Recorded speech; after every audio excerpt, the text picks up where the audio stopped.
And she says, there's been no acknowledgement by any of the presidential candidates of the negative economic impact of immigration on the African American community. How do you propose to address the high unemployment rates and the declining wages in the African American community that are related to the flood of immigrant labor? Senator Obama, you want to go first on that? And it's for both of you all. Well, let me first of all say that I have worked on the streets of Chicago as an organizer with people who've been laid off from steel plants, black, white, Hispanic, Asian, and all of them are feeling economically insecure right now, and they have been for many years. Before the latest round of immigrants showed up, you had huge unemployment rates among African American youth. And so I think to suggest somehow that the problem that we're seeing in inner city unemployment, for example, is attributable to immigrants, I think is a case of scapegoating that I do not believe it. I do not subscribe to. But let's understand more broadly that the economic problems that African Americans are experiencing, whites are experiencing, blacks and Latinos are experiencing in this country are all rooted in the fact that we have had an economy out of balance. We've had tax cuts that went up instead of down. We have had a lack of investment in basic infrastructure in this country. Our education system is chronically underfunded. And so there are a whole host of reasons why we have not been generating the kinds of jobs that we are generating. We should not use immigration as a tactic to divide. Instead, we should pull the country together to get this economy back on track. That's what I intend to do as President of the United States of America. Be deported, but for the vast majority of people who are here, we will give you a path to legalization if you meet the following conditions. Pay a fine because you entered illegally, be willing to pay back taxes over time, try to learn English, and we have to help you do that because we've cut back on so many of those services, and then you wait in line. That not only is, I think, the best way to approach the problem of our 12 to 14 million who are here, but that also says to Kim, this is the best answer as well, because once we have those conditions met and people agree, then they will not be in a labor market that undercuts anybody else's wages. Senator. And therefore, it's imperative we approach it this way. Only after people have agreed to these conditions, Doyle, and that they have been willing to say, yes, they will meet those conditions, do I think we ought to talk about privileges like driver's licenses. Because otherwise, I think you will further undermine the labor market for people like the ones Kim is referring to. We need to solve this problem, not exacerbate it, and that's what I intend to do as president. All right. We're going to follow up. Senator Obama, in an interview with CNN this week, you said this. You said, quote, "I stood up for a humane and intelligent immigration policy in a way that, frankly, none of my other opponents did." What did you mean by that?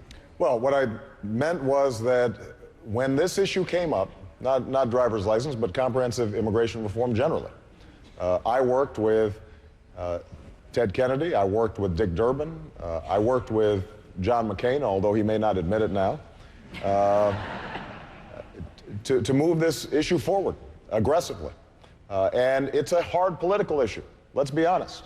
This is not an issue that polls well, but I think it is the right thing to do. And I think we have to show leadership on the issue. And it is important for us, I believe, to recognize that the problems that workers are experiencing generally are not primarily caused by immigration. But there are no doubt. Senator Clinton's policy was not, in your words, humane? That is what I said was that we have to stand up for these issues when it's tough, and that's what I've done.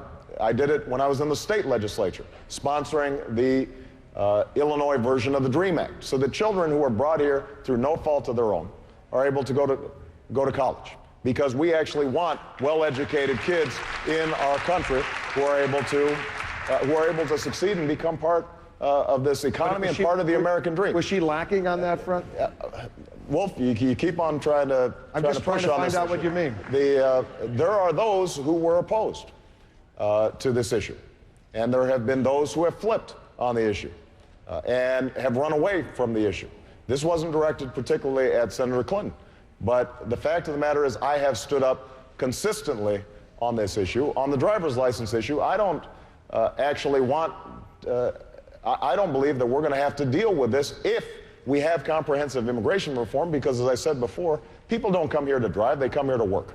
And if we have signed them up, if we have registered them, if they have paid a fine, if they are learning English, if they are going to the back of the line, if we fix our legal immigration system, then I believe we will not have this problem of undocumented workers in this country, because people will be able to actually go on a pathway to citizenship. That, I think, is the right approach for African Americans. I think it's the right approach for Latinos. I think it's the right approach for white workers here in the United States. I want to let Senator, why not then, if you're that passionate about it, let them get driver's licenses? Well, we disagree on this. I do not think that it is either appropriate to give a driver's license to someone who is here undocumented, putting them, frankly, at risk, because that is clear evidence that they are not here legally. And I believe it is a diversion from what should be the focus at creating a political coalition with the courage to stand up and change the immigration system. Yeah, the only point I would make is Senator Clinton, gave a number of different answers over the course of 6 weeks on this issue, and that did appear political. Now, at this point, she's got a clear position, but it took a while. And I'm just being, just in fairness, initially in a debate you said you were for it.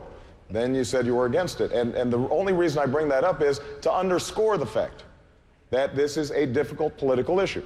Now, from my perspective, I agree with Bill Richardson that there is a public safety concern here, and that we're better off, because I don't want a bunch of hit-and-run drivers because they're worried about being deported, and so they don't report an accident.